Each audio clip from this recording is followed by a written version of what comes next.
Welcome to War Bios, the podcast where we delve into the lives of history's most fascinating military leaders.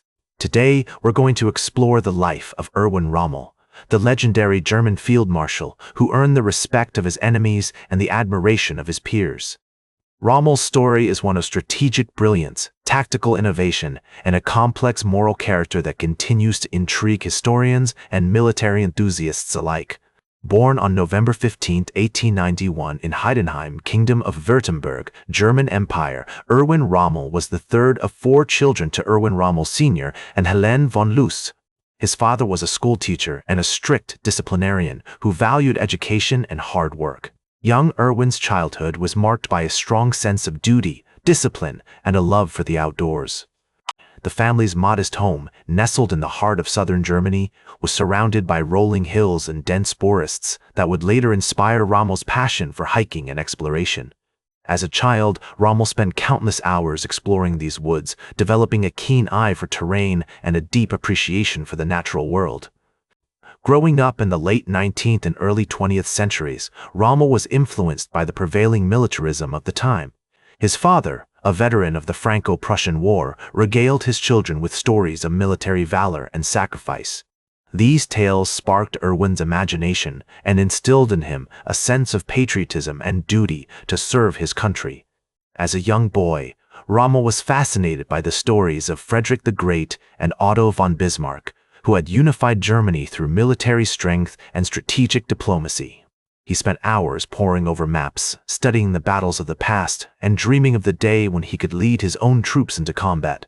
Rommel's early education took place at a local elementary school, where he excelled in mathematics and geography. His parents encouraged his academic pursuits, recognizing that a good education was essential for social mobility and personal development. In 1908, Rommel enrolled in the Duke Albrecht School in Stuttgart, a prestigious institution that emphasized classical education, sports, and military training. It was here that Rommel developed his physical prowess, becoming an accomplished gymnast, fencer, and skier. He also honed his leadership skills, serving as a cadet officer and learning the importance of discipline, teamwork, and strategic thinking. The years leading up to World War I were marked by growing tensions between European powers. Rommel's generation was steeped in the ideology of militarism, which emphasized the importance of a strong military for national survival and prestige.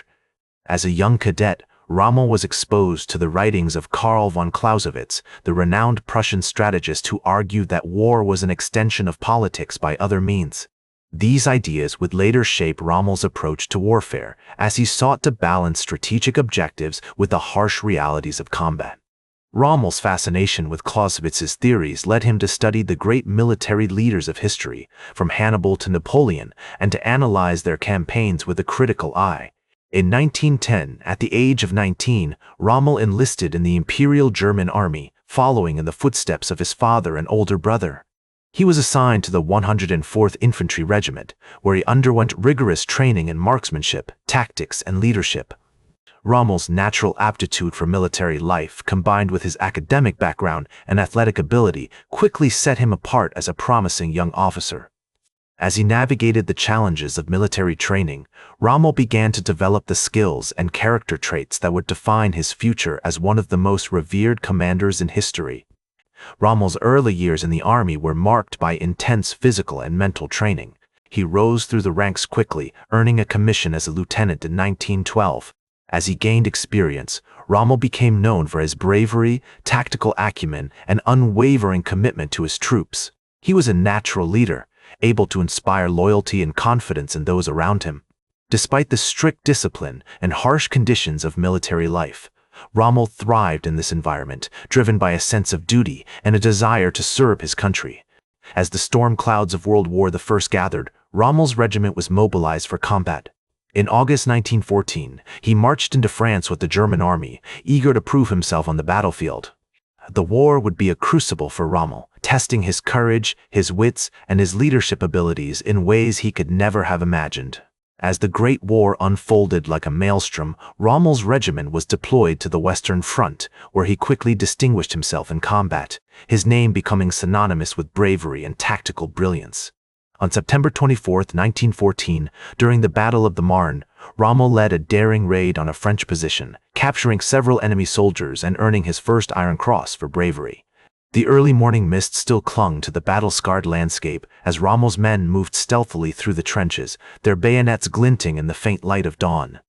This early success set the tone for his future military career, marked by bold tactics, innovative thinking, and unwavering dedication to his troops.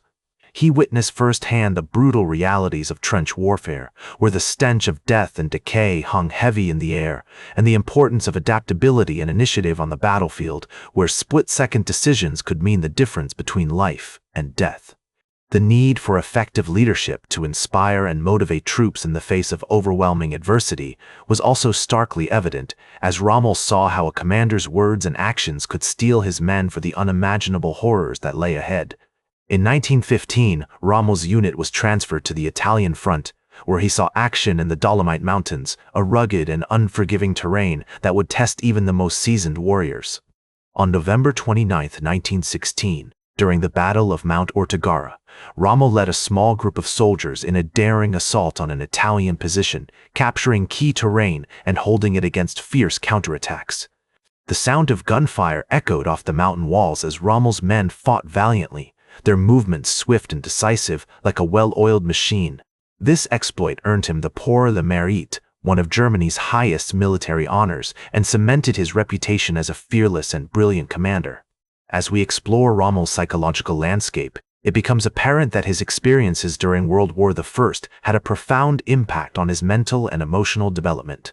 He was haunted by the memories of fallen comrades, their faces etched in his mind like scars, and struggled to reconcile the brutality of war with his own sense of humanity. Yet, even in the midst of such chaos and destruction, Rommel found solace in the camaraderie of his fellow soldiers, the bond that formed between them, a testament to the enduring power of human connection. After the war, Rommel returned to Germany, where he was assigned to various staff positions and began to write about his experiences. In 1938, he published his seminal work, Infanteriegreift an, Infantry Attacks, a treatise on tactics and strategy that would influence generations of military leaders. As he pored over the manuscript, Rommel's mind wandered back to the battlefields of France and Italy, where he had cut his teeth as a commander. The words flowed from his pen like blood from a wound as he sought to distill the lessons of war into a coherent and compelling narrative. As the German army began to rearm and expand under the Nazi regime, Rommel's star continued to rise. In 1938, he was appointed commander of the Führer's personal bodyguard, a position that brought him into close contact with Adolf Hitler and other high-ranking officials. Rommel's relationship with Hitler was complex and multifaceted, marked by a deep respect for the Führer's strategic vision and a growing unease with the Nazi regime's ideological excesses. As he navigated the treacherous waters of Nazi politics, Rommel found himself increasingly torn between his duty as a soldier and his revulsion at the atrocities committed in the name of the Third Reich. In 1940, Rommel was given command of the 7th Panzer Division, which he led to stunning victories in France and North Africa. The campaign in France, where Rommel's division broke through the Allied lines and pushed deep into enemy territory, showcased his mastery of mobile warfare and earned him widespread recognition as one of Germany's most brilliant and daring commanders. As he stood at the helm of his command vehicle, binoculars raised to his eyes, Rommel felt a sense of exhilaration wash over him, the thrill of battle coursing through his veins like adrenaline. The Desert War in North Africa would prove to be Rommel's finest hour, a testament to his tactical genius, logistical prowess, and unwavering commitment to his troops. As commander of the Africa Corps, Rommel faced off against British and Commonwealth forces in a series of epic battles, including the Battle of Gazala, the Battle of El Alamein, and the Battle of Tobruk. Despite being outnumbered and outgunned, Rommel's forces consistently outmaneuvered and outfought their opponents, earning him the nickname the Desert Fox and cementing his reputation as one of the greatest commanders in military history. "I have no use for officers who are merely clever," he once said. "I need men of character, with a strong sense of duty and a willingness to take risks." This guiding ethos shaped his approach to command, as he sought to inspire and empower his troops to achieve greatness on the battlefield. Rommel's legacy would extend far beyond his military accomplishments, influencing generations of soldiers, strategists, and historians with his unwavering commitment to excellence and his unshakable sense of honor. As the war in North Africa drew to a close, Rommel's health began to decline, worn down by the relentless pace of desert warfare and the weight of responsibility for his troops. The scorching sun, endless dunes, and unforgiving terrain had taken their toll on the Desert Fox, as he was known to his enemies and admirers alike. Despite his poor health, Rommel continued to serve the German army, albeit in a limited capacity, his mind still razor-sharp, but his body weakened by illness. In 1944, he was appointed commander of Army Group B, tasked with defending the French coast against the Allied invasion. As he gazed out at the Normandy beaches, Rommel knew that the fate of Germany hung in the balance. He was determined to use every trick in the book to repel the invaders, from cleverly laid minefields to carefully camouflaged artillery emplacements. However, his disagreements with Hitler over strategy and tactics ultimately led to his removal from command, a bitter pill to swallow for a man who had once been the Führer's favorite general. The final months of the war were a time of great turmoil for Rommel, as he became increasingly disillusioned with the Nazi regime and its leadership. He began to secretly meet with other high-ranking officers who shared his concerns, discussing the possibility of overthrowing Hitler and negotiating a peace treaty with the Allies. These clandestine gatherings, held in hidden locations and under the cover of darkness, were fraught with danger, but Rommel felt compelled to act. He knew that the war was lost, and that continued resistance would only lead to unnecessary bloodshed and suffering. As the noose tightened around him, Rommel's thoughts turned to his family and his legacy. He knew that his actions would be seen as treasonous by the Nazi regime, and that he would be putting himself and those he loved in grave danger. Yet, he felt a deep sense of duty to his country and to the soldiers under his command, and he was willing to risk everything to prevent further slaughter. However, these plans were ultimately discovered by the Gestapo, and Rommel was forced to take his own life on October 14, 1944, to avoid a humiliating trial and execution. The news of his death sent shockwaves through the German army and marked the end of an era for the Wehrmacht. As the historian David Irving once observed, Rommel's life was a testament to the enduring power of character and conviction, even in the face of overwhelming adversity. His military campaigns continue to inspire and educate, while his personal story serves as a reminder of the complexities and nuances of human nature. Siegfried Westphal, a German general who served alongside Rommel, once said, "Rommel was a soldier of unparalleled talent, a true master of the art of war." This assessment is echoed by historians and military strategists to this day, who continue to study Rommel's campaigns and tactics for insight into the nature of modern warfare. Despite his association with the Nazi regime, Rommel's personal character and motivations remain a subject of fascination and debate. Some have portrayed him as a loyal German patriot, while others have seen him as a pragmatist who was willing to work with the Nazis in order to achieve his goals. However, one thing is certain: Erwin Rommel was a complex and multifaceted individual, driven by a deep sense of duty and honor. He was a natural leader, able to inspire loyalty and devotion in his troops, but also fiercely independent and willing to challenge authority when he disagreed with it.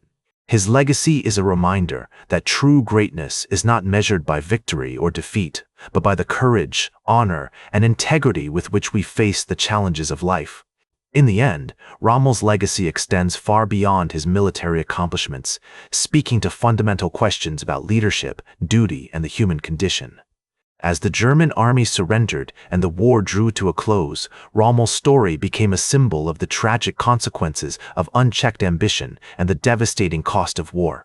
Yet, it also serves as a testament to the power of individual conscience and the enduring importance of standing up for what is right, even in the face of overwhelming opposition. Erwin Rommel may have been a general, but he was also a human being with all the complexities and contradictions that come with being alive. His story is a reminder that, even in the darkest of times, there is always hope, always a chance for redemption and forgiveness, and always a reason to keep marching forward, no matter what challenges lie ahead. That's all for today's War Bios. Remember to like, share, and subscribe, and until next time, I'm General Biography reminding you to keep marching toward victory.